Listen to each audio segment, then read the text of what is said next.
주의 종이 듣겠나이다. 아멘.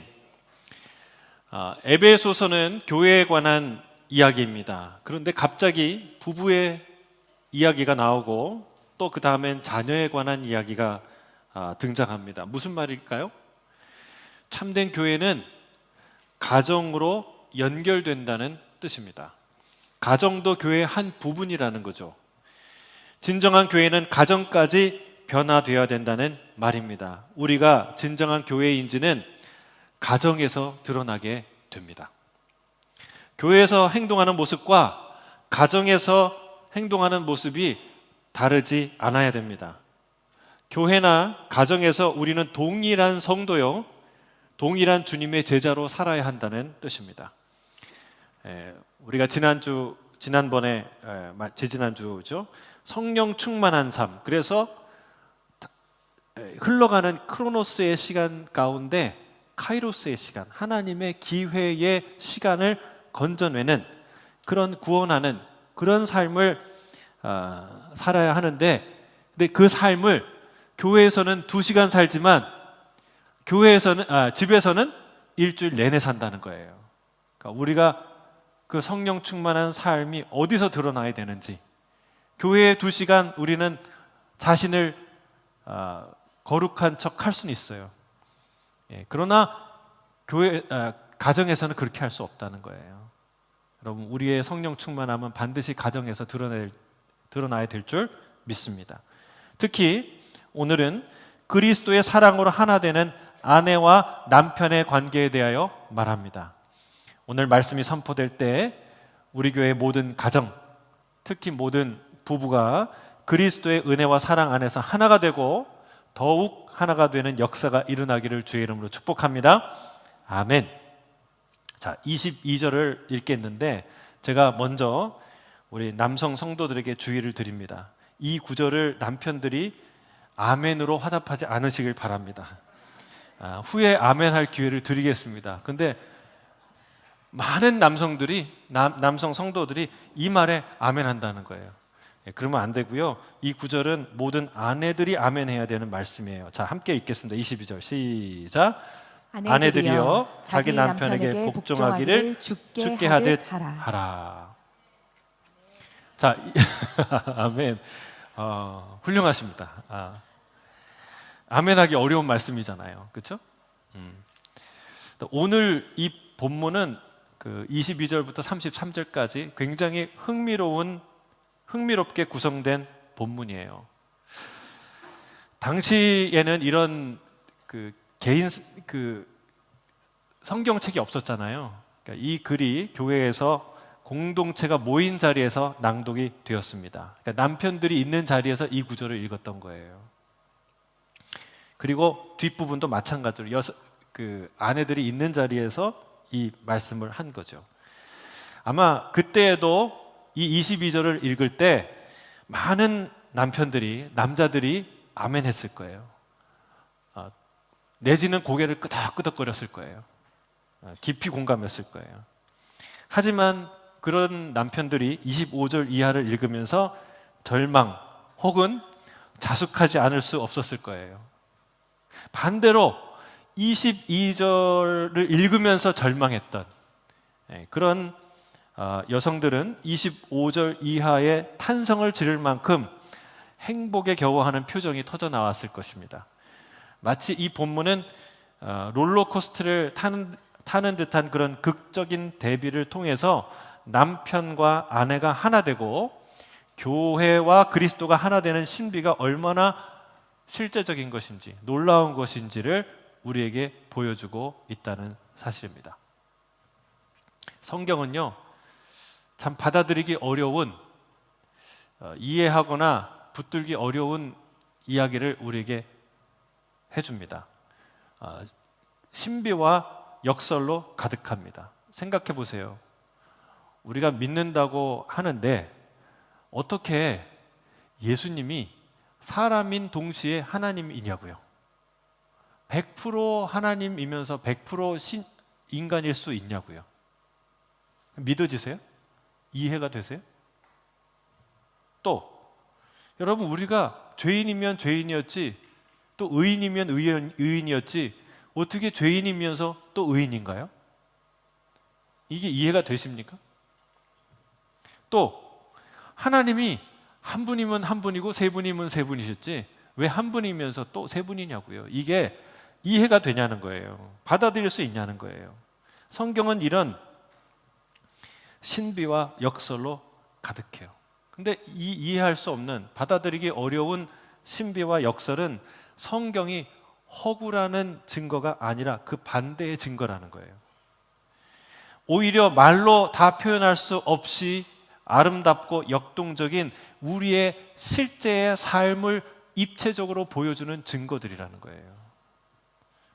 여러분, 하나됨의 신비는 1차원의 언어로 1차원의 지식으로 풀어낼 수가 없습니다. 남성 우월주의도 여성 우월주의로도 여러분 이 남자와 여자의 하나됨을 설명할 길이 없어요. 묘사할 길이 없어요. 그렇다고 무미건조한 평등주의로도 할 수가 없습니다. 마치 삼위일체라는 이 개념을 3등분된 하나 혹은 독립된 세계의 연합체로 설명할 수 없듯이 이 하나됨의 신비, 남자와 여자, 남편과 아내의 하나됨은 그렇게 단편적으로 표현될 수 없다는 거예요. 성경은 분명히 가부장적인 남성 우월주의를 지지하지 않습니다. 이건 분명히 제가 말해두고 시작해야 돼요. 오늘 본문은 가부장적 사회에서는 전혀 상상도 그리고 표현도 할 수 없는 말들이 등장합니다. 근데 반대로 그렇다고 현대 페미니즘을 지지하는 말이냐? 그것도 아닙니다. 여러분, 이 본문은 가부장적 남성주의와 현대 페미니즘의 대결의 장이 되어서는 안 돼요. 각각 자신에게 유리한 본문을 확인하는 것으로 이 본문을 허비해서는 안 된다는 것입니다. 우리는 이 땅의 문화와 세계관으로 성경을 볼 것이 아니라 반대로 성경의 눈으로 세상을 봐야 할 줄로 믿습니다. 오늘 이 본문을 통해서 성경이 남편과 아내의 하나됨의 신비를 바라보는 방식을 배우게 되기를 주의 이름으로 축복합니다. 자, 먼저 봐야 될 것은 22절에 복종하라는 말이 원문에 나올까요? 안 나올까요? 제가 나오면 이런 질문을 할까요? 안 할까요? 예, 눈치 빠르신 분들은 알겠지만 원문에 복종하라는 말이 안 나와요. 그냥 죽게 하듯 하라 이 말만 나와요. 그렇다면 성경은 잘못 쓴 건가? 이상한 말을 첨가한 건가? 그렇지 않습니다. 문맥에 정확하게 그렇게 사용됐어요. 24절에 보면 남편에게 복종할지니라는 말이 명확하게 나옵니다. 또 죽게 하듯 하라라는 말이 신약 성경에 3번 나오는데 오늘 본문에 한 번, 여기 이 22절에 나오고 그리고 조금 뒤에 에베소서 6장 7절에 나오는데 그거하고 골로새 3장 23절 두 케이스가 나오는데 두 케이스 똑같이 어떤 경우에 나오느냐? 종이 상전에게 어떻게 해야 될지를 설명하면서 죽게 하듯 하라라고 나오고 있다는 거예요. 그러니까 이 말은 의심의 여지 없이 종이 상전에게 복종하라는 의미로 사용된 것이 분명하다라는 것을 우리가 알 수 있습니다. 다만 이 문제와 관련해서 우리가 고려해야 될 사항이 한 가지 더 있어요. 우리 바로 앞절에 21절에 어떤 표현이 있냐면 피차 복종하라라는 말이 등장합니다. 자, 물론 이 21절에 피차 복종하라는 말씀은 그 앞에 성령 충만과 연결된 개념이죠. 성령 충만한 자는 교만하며 통제가 불가능한 사람이 되어서는 안 된다는 맥락에서 그 말씀을 하시는 거예요. 성령 충만한 자는 결코 독불장군이 되어서는 안 된다. 제가 말씀드린 것처럼 고린도전서 14장에 그 말씀이 나오죠. 예언하는 자는 예언하는 자의 영에 의해서 뭘 받는다고? 제재를 받아야 한다라고 말하고 있다는 거예요. 내가 성령 충만하니 나는 은사를 많이 받았으니 너는 은사도 모르고 받지도 않았으니 내 말을 들어라. 그런 식의 거만한 태도는 참된 성령 충만이 아니라는 거예요. 여러분, 성령 충만한 자의 가장 큰 특징은 겸손입니다. 겸손. 여러분, 인류 역사상 가장 성령 충만한 분은 누구였을까요? 누가 제일 성령 충만했어요? 누구예요? 예? 예수님이죠. 근데 예수님이 교만했나요? 예수님이 독선적이었나요? 그렇지 않습니다. 예수님은 겸손한 분이었어요. 가장 낮은 마국 구유에 나시고, 그리고 이 가난한 사람들과 함께 사셨고, 어린아이들이 오는 거를 막지 않으셨어요. 당대의 그 어린아이들은요, 회당에도 제대로 막 못 왔죠. 예수님이 오히려 어린아이들을 오는 것을 막는 사람들을 막았어요. 예수님의 말씀은 누군가를 이렇게 바리새인과 서기관들처럼 정죄하거나 이렇게 딱딱한 말이 아니라, 막 그 말 들으면 사람이 기죽는 게 아니라, 예수님의 말씀은 너무나 온유하고 겸손하셔서 수많은 가난한 자들의 마음을 따뜻하게 만드는, 변화시키는 그런 위대한 사람이셨어요. 성령 충만하면은 사도 바울도 뒤지지 않습니다. 사도 바울도 뭐라 그랬어요? 내가 너희보다 방언을 더한다. 그렇죠? 놀라운 은사들을 많이 있었던 사람인데, 그리고 모든 것에 능했던 사람이었지만, 그가 어떤 삶을 삽니까? 당신이 사도가 맞냐고 사람들이 비난하고 의심받을 정도로 겸손하게 사역했던 분이에요. 여러분, 정말 쥐뿔도 없고 쥐뿔도 아는 게 없어도 사람들한테 무시 안 당하고 살 수 있어요. 왜요? 사람들 무시하고 살면 그냥 말에 이렇게 나를 탁 선 말들을 하고 그러면 그 사람들 결코 무시 못하죠. 근데 여러분, 모든 지식과 능력을 다 가진 이분이 무시당했다고요. 왜? 겸손하게 사역했기 때문에. 여러분, 나는 내 하고 싶은 얘기 다 하고 사는데 근데 남의 얘기는 한마디도 못 듣는 사람이 있어요. 여러분, 그거는 겸손한 게 아닙니다. 성령 충만한 자는 결코 그런 사람이 아니라는 거예요. 자기 하고 싶은 얘기 다 하는데 남의 얘기 하나도 못 듣는 그런 사람은 겸손한 사람이 아니다. 성령 충만의 증거는 뭐예요? 피차 복종하는 사람이다. 여러분, 진짜 성령의 음성을 추구하는 사람, 듣고 싶은 사람은 그러는 거예요. 저 사람을 통해서 하나님이 나에게 말씀하시는 거 아닌가? 뭐라고 좀 말씀하시지? 그런 마음을 열고 듣는 사람이 진짜 성령의 음성을 추구하는 사람 아니겠습니까? 피차 복종하는 사람이 성령 충만의 특징이라고 말하는 것입니다. 하지만 그렇다고 서로의 권위가 무시되어서는 안 됩니다. 너도 나도 다 똑같은 거 아니냐? 여러분, 그런 말을 하는 게 아니에요. 사도 바울도 자신의 실추된 사도권에 대해서 강력하게 변호하지 않습니까?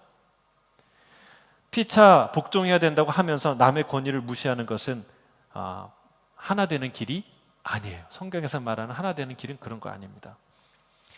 서로의 권위를 10분 인정하면서도 동시에 서로의 말에 진지하게 귀 기울이는, 존중하는 이런 관계가 성경이 말하는 진정한 하나 되는 길이라는 말이에요.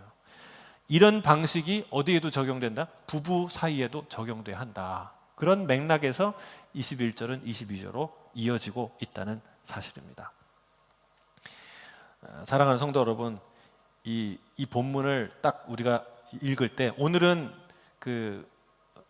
서로 하나 되는 부부 1편입니다. 그러니까 아내 편이에요. 남편 편은 다음 주에 합니다. 분량상 그것까지 다 할 수가 없더라고요.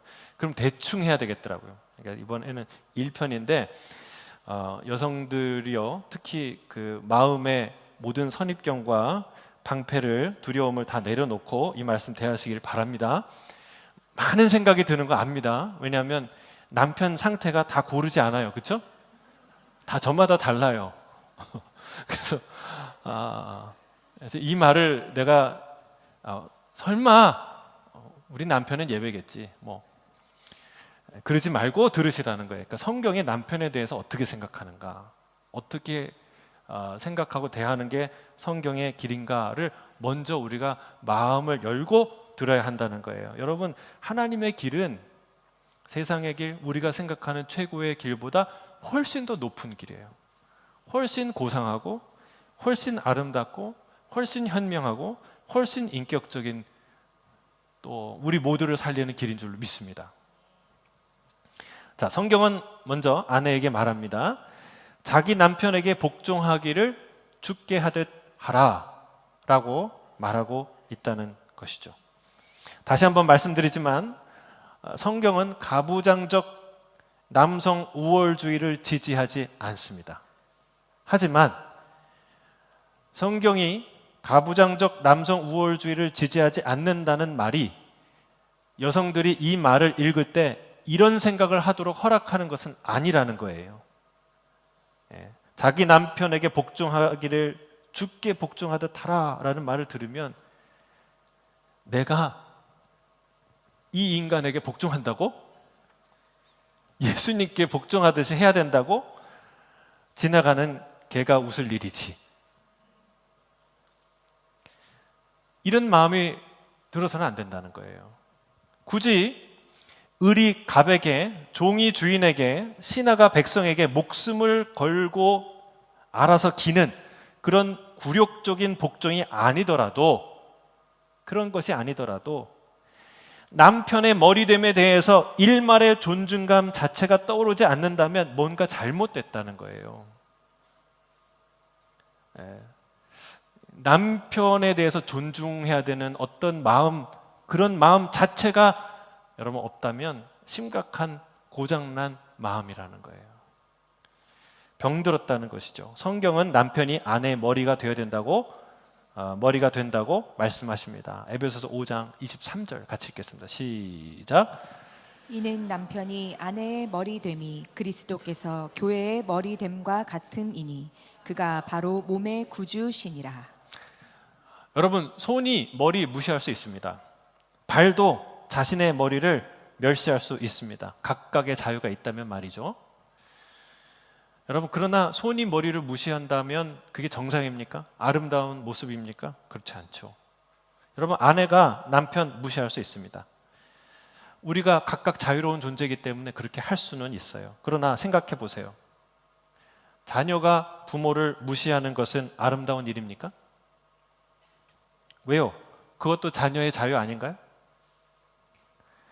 부모에게 무시할 이유가 전혀 없는 것은 아니지 않습니까?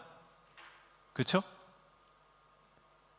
그러면 그렇다고 자녀가 부모를 무시하는 것은 할 수 있는 일이고 용납될 만한 일인가요? 그럼 그게 아니라고 생각하는 분들은, 여러분, 내 안에, 그리고 이 세상에, 또 모든 가정에 만연한 서로를 향한 조소와 비웃음과 경멸의 그 실체는 무엇인지 생각해 보셔야 됩니다. 여러분, 우리는 정치인을 존경합니까? 지나가는 개만도 못한 어떤 사람으로 생각하지 않습니까? 여러분, 대통령을 존중합니까? 저는 그거 참 이상했어요. 왜 우리가 서로를 이렇게 멸시하고 무시할까? 서로에 대한 존중과 존경심이 사라진 이 현실이 참으로 이상했어요. 그런데 여러분, 그런 일이 있을 때마다 당혹스러웠는데 생각해 보니까 그게 이상한 일이 하나도 아니라는 거예요. 왜냐하면 우리는 하나님을 우습게 보는 존재예요. 하나님을 우습게 보는데 세상에 누구를 우습게 보지 않겠습니까? 선악과 사건이 이런 사건 아니에요? 하나님, 왜 당신만 전능한 신입니까? 왜 나는 신이 안 되어야 됩니까? 나도 좀 될 수 있지 않습니까? 라고 질문하는 게 선악과 사건 아니겠습니까? 우리가 지난주에 큐티 본문의 에스겔서에서 나오는 두로왕처럼, 두로왕이 뭐라고 고백해요? 나는 하나님이다. 나는 하나님의 자리에 앉아 있다. 여러분, 우리가 아무것도 가진 사람이 없는 우리도 내가 내 인생이 하나님이야, 내가 신이야 라고 말하는 사람이 있는데, 두로왕쯤 되면 얼마나 많은 부귀와 영광이 있어요. 근데 그 사람도 여러분 이런 말할 자격이 있어요, 없어요? 없죠. 그러나 이렇게 얘기하고 산다는 거예요. 그게 우리의 실존입니다. 문제는 무엇인가요?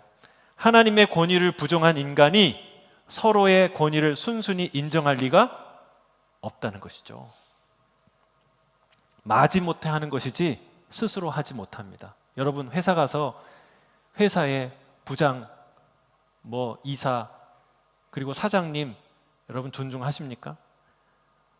그 사람 무시하면 월급 안 나오니까 마지못해 하는 것이지 여러분 진짜 마음을 다해서 존중하십니까? 죄인인 우리에게는 하나의 결정적 장애가 있다는 거예요. 우리는 다 어떤 장애를 갖고 태어났어요. 무슨 장애입니까? 그것은 누군가의 권위를 순순히 인정하지 못하는 장애를 갖고 태어났다는 거예요. 그것을 이해하고 인정해야 돼요. 권위 인정 불가능 장애가 우리 안에 있어요. 여러분, 그러나 안타깝게도 어떤 질서는요 반드시 권위 위에 세워집니다. 권위가 인정되지 않고 권위가 없으면 질서는 세워질 수가 없어요. 이 교회에 여러분, 이 교회도 질서가 있죠? 저는 담임 목사로 부름 받았어요. 제가 최고라는 얘기가 아니라 저는 성도 한 사람 한 사람이 하나님 앞에 똑같다고 믿습니다. 저나 우리 갓 태어난 작은 아이나 하나님 앞에 똑같은 영적 무게를 갖고 있죠. 그러나 그렇다고 담임 목사로서의 권위가 없는 게 아니죠. 담임 목사는 담임 목사로서 권위가 있습니다. 여러분, 권위 자체가 권위주의를 만드는 게 아니라는 걸 알아야 돼요. 우리 안에 있는 교만이 권위주의를 만든 거예요. 권위주의를 없애겠다고 권위 자체를 없앤다면 그 공동체는 설 수가 없다는 거예요. 배가 산으로 가는 그런 공동체가 되고 만다는 것이죠. 여러분 생각해 보세요. 가정도 하나의 질서입니다. 그렇죠? 가장 중요한, 가장 기초적인, 보편적인, 그래서 너무나 중요한 질서가 가정이에요. 사회의 문제는 대부분 가정 문제죠. 사회의 질서가 무너졌다는 말은 우리의 가정들의 질서가 무너졌다는 것을 뜻하는 것이죠. 하나님께서 이 가정 질서를 놓는 가장 중요한 기초를 하나 놓으셨는데 그게 뭐예요? 이 가정의 머리가 되는 남편, 아버지라는 자리를 놓으셨다는 거예요. 저는 우리 이 가정 가운데 여러분 부부 관계가 회복되기를 주의 이름 축복합니다. 오늘 성경이 말하는, 그렇죠? 33절에 자기 아내를 사랑하기를 자신같이 하는 남편, 그렇죠? 아내도 자기 남편을 존경하는 그런 정말 그리스도 안에서 하나 되는 아름다운 부부가 되길 주의 이름 축복합니다. 그 부부가 됐을 때에 여러분 가정의 가장 중요한 관계는 부부 관계예요. 그 다음에 부모와 자녀 관계고, 그 다음에 여러 가지 관계들이에요.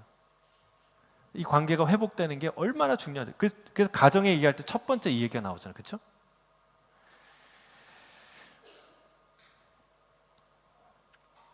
권위는 하나님이 주셨지만 공동체의 일원들이 그것을 인정하고 따라줄 때 세워집니다. 저절로 권위가 세워지지 않는다는 것을 우리가 알아야 됩니다. 권위라는 질서를 하나님이 주셨지만 그 권위의 질서는 사람들이 따라주고 인정할 때 그 권위의 실체가 생기는 거예요. 자, 이 권위가 세워지는 것이 얼마나 어려웠는지 알 수 있는 사건이 있습니다. 구약의 민수기에 보면 고라당 사건이 나와요. 하나님이 아론과 그의 아들들을 제사장으로 세우니까 고라당과 그 일당 250명의 리더십들이 반기를 들고 일어섰어요. 왜 너희만 제사장이냐? 라고 얘기를 하면서 반기를 들었는데 그 기세가 얼마나 치열했는지 몰라요. 한번 읽어보시길 바랍니다. 민수기 16장, 17장을 한번 읽어보시면 알 수 있어요. 그리고 그들의 말을 한번 들어보시길 바랍니다. 얼마나 설득력 있는 말들인지 몰라요. 민수기 16장 3절 같이 읽겠습니다. 시작. 그들이 모여서 모세와 아론을 거슬러 그들에게 이르되 너희가 분수에 지나도다. 회중이 다 각각 거룩하고 여호와께서도 그들 중에 계시거늘 너희가 어찌하여 여호와의 총회 위에 스스로 높이 있느냐. 얼마나 설득력 있는 말이에요. 회중 하나하나가 거룩한데, 그렇죠? 하나님이 그들과 함께 계신데 네가 뭐 잘났다고 그러냐? 그러니까 이 말에 반기를 들고 부정을 하면 어떻게 돼요? 이 말을 반대하는 꼴이 되잖아요. 니네가 뭐가 거룩해, 내가 거룩하지. 이런 얘기가 되니까 말을 할 수가 없는 거예요. 그러니까 모세와 아론이 할 말이 없었어요. 그래서 하나님 앞에 엎드릴 수밖에 없었습니다. 여러분, 권위에 도전하는 행위 앞에는 할 말이 없어요. 여러분, 이게 주일학교의 교사만 해보세요. 주일학교 교사의 권위에 도전하는 이 XX들이 나오죠. 그런 아이들의 도전에 여러분 마땅할 수가 없어요. 내가 선생인데 말이야. 무시하면 끝나요. 참 여러분, 나의 권위를 주장한들 상대방이 무시하면 그만입니다. 그래서 할 수 없이 하나님께서 이 문제의 종지부를 찍으십니다. 각기 향로를 다 들고 회막문 앞에 서라. 하나님이 택한 자가 누구인지 보여주시겠다. 다 불을 들고 향로를 들고 나왔어요. 근데 갑자기 불이 나와서 하나님이 정하신 자들이 누구인지 알면서도 일부러 대적한 고라와 그 일당 250명을 하나님이 직접 불사릅니다. 그리고 땅이 갈라져서 고라와 그의 장막을 삼켰습니다. 여러분, 이 정도 되면 인정해야 되지 않습니까? 그러나 그 다음 날 더 많은 사람들이 나와서 모세와 아론에게 삿대질하면서 니네들이 하나님의 백성을 죽였다라고 비난하는 거예요. 참 기가 막히고 코가 막혀갖고 참 이 상황을 보면서 하나님이 격분하십니다. 이렇게 고집이 세고 완고한 자들 내가 다 쓸어버리겠다. 예? 여러분, 하나님이 제일 싫어하는 게 교만이에요. 하나님이 이만큼 분명하게 그 뜻을 했으면 존중해야 될 거 아니에요. 하나님을 순종한다고, 하나님이 하나님이라고 말하는데 이렇게 무시한다니까요. 우리가 하나님의 뜻을 보여줘도 그거 내 마음에 안 들어, 그 사람 내 마음에 안 들어. 그게 우리라니까요. 하나님이 어떻게 하셨어요? 다 쓸어버리겠다고. 모세가 말렸습니다. 모세가 간곡하게 기도해서 하나님이 질병으로 치는 것에서 그쳤는데, 그때 연병으로 죽은 자가 몇 명인 줄 아세요? 14,700명. 자기 고집을 꺾지 않는 교만한 자들, 하나님이 꼭 정리하셔야 되는 사람들이 14,700명이나 됐다는 거예요. 그러니까 얼마나 우리가 권위를 인정하기 어려운 존재인지. 그리고 그 다음에 하나님이 각 지도자들이 자기 지팡이 들고 나와라. 내가 그 지팡이에 싹이 나게 하겠는데 그가 내가 택한 사람이다. 결국은 그 지파 중에 아론이 선택됐고, 아론의 지팡이에 순이 나고 꽃이 피고 열매까지 맺게 되는 그런 기적이 일어나죠. 그걸 보고 나서야 백성들이 아론의 권위를 인정하게 됩니다. 사랑하는 성도 여러분, 우리 자신을, 우리의 가정을 돌아봐야 될 줄 믿습니다. 우리 가정에는 과연 권위라는 것이 있는가? 가장이라는 또는 남편이라는 권위가 우리 가정에는 있는가? 생각해 보세요. 아내가 세워주지 않고 아내가 인정하지 않는 그 남편과 가장의 권위를 자녀들이 인정할까요? 여러분, 인정하시겠습니까? 그런 일이 일어나면 그게 기적이죠. 기적이에요. 반대로 남편들에게도 묻습니다. 남편들이 입만 열면 하대하고 반말하고 무시하는 아내를 보는데 그 아내의 자녀들이 그 엄마를 존중할 수 있겠습니까? 그렇게 되면 그게 기적인 거예요. 여러분, 권위는 세우는 사람이 없으면, 따르는 자가 없으면 결코 세워질 수가 없다는 것이에요. 우리 아내들 되시는 모든 성도님들 생각해 보시기를 바랍니다. 나는 과연 남편을 예수님을 섬기듯이 섬긴 적이 있는가? 주께 순종한 적이 있는가? 남편의 말도 듣지 않고 순종하지 않는데 나는 그러면 정말 예수님의 말씀은 순종하고 있는 거 맞나? 여러분, 주께 순종하듯이라는 말은 주님께 순종하고 있는 사람들에게 하는 말이죠. 예, 주님께 순종하고 있다는 걸 전제하고 이 표현을 쓰는 거예요. 진지하게 생각해 봐야 되는 거예요. 나는 정말 주님께 순종하고 있는가? 내가 듣고 싶은 말만, 순종하고 싶은 말만, 내가 수긍할 수 있는 말만 순종하고 있지 않는가? 돌아봐야 한다는 거예요. 순종이라는 것은요, 사실은 내가 하고 싶은 것만 하는 게 아니죠. 하기 싫은 것, 이해할 수 없는 것, 마음에 들지 않는 것까지 따라 하는 것이 그게 순종이죠. 과연 주님이 나에게 그런 것을 부탁하실 때, 명령하실 때 나는 순종하고 있는가? 여러분, 남편과 아내의 얘기인데 어디로 가요? 주님과의 관계로 가지 않습니까? 본질은 거기 있다는 거예요. 나는 과연 주님께 순종하고 있는가? 그것부터 먼저 돌아봐야 한다는 사실입니다. 왜 그렇습니까? 여러분, 이게 남편과의 관계와 아내와의 관계가 주님과의 관계랑 상관이 있어요, 없어요? 있어요, 없어요? 있다는 거예요. 예? 여러분, 주님께 순종하는 삶을 확인하려면 누군가의 순종하는가를 살펴봐야 한다는 거예요. 하나님으로부터 부어진 사랑이 어떠한 사랑임을 알려면 어떻게 해야 돼요? 내가 누군가를 사랑해 보면 알아요. 그 사랑이 얼마나 어려운지, 한 사람을 용납하는 게 얼마나 어려운지, 얼마나 눈꼴 사납고, 얼마나 용납하기 어렵고, 화가 나고 치밀어 오르고 불편한 게 사랑인지 여러분 경험해 봐야 하나님이 죄인을 사랑하셨다는 그 사랑의 의미를 비로소 깨닫는 거죠. 마찬가지예요. 내가 주님께 순종한다는 것은 여러분, 한 인간이, 여러분, 남편이 하는 말이 다 틀린 건 아니잖아요. 그렇죠? 다 틀립니까? 근데 옳은 말도 듣기 싫고 하기 싫은데 하나님이 하시는 말은 내가 순종하겠는가? 하고 있는가?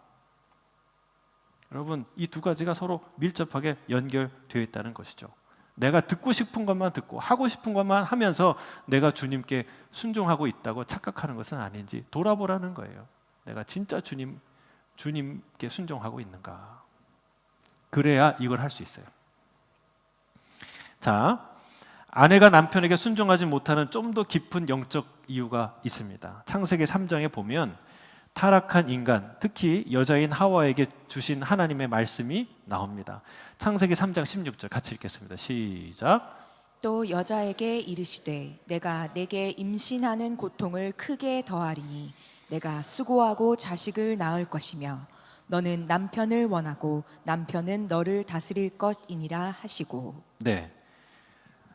그러니까 죄로 타락한 그 사람에게 관계에 임하는 어떤 현상이에요. 여기 보니까 너는, 아내는 남편을 원하고 남편은 아내를 다스릴 것이다 라고 말씀하시는데, 여기에 원한다라는 말은 테슈카라는 히브리어인데 어떤 뜻이냐면 통제하려는 욕망, 그리고 지배하려는 갈망, 이걸 테슈카라고 해요. 원한다. 그러니까 죄로 인해 타락한 여인의 본성은 남편을 돕는 배필로서 연합하는 게 아니라 남편을 내 뜻대로 조종하고 통제하고 주도권을 쥐려는 이기적인 욕망의 대상으로 남편을 여긴다는 거예요. 그렇게 되었다는 거예요. 또 반대로 남편이 너를 다스릴 것이다 라고 하는데, 다스린다는 이 마샬이라는 말은 억압적으로 통치하고 지배권을 행사하는 것을 뜻해요. 강압적으로, 힘으로, 완력으로 지배한다는 뜻이에요. 그러니까 여러분, 통제하려는 여성에 맞서서, 자기를 조종하려는 여성에 맞서서 힘과 권력으로 여자를 억누르고 군림하는 방식으로 반응하게 되는다는 뜻이죠. 이게 타락 이후에 죄로 인해서 왜곡된 우리가 마주하고 있는 가정의 현 주소라는 거예요. 아내는 남편을 통제하려고 들고 남편은 아내 위에서 군림하려고 듭니다.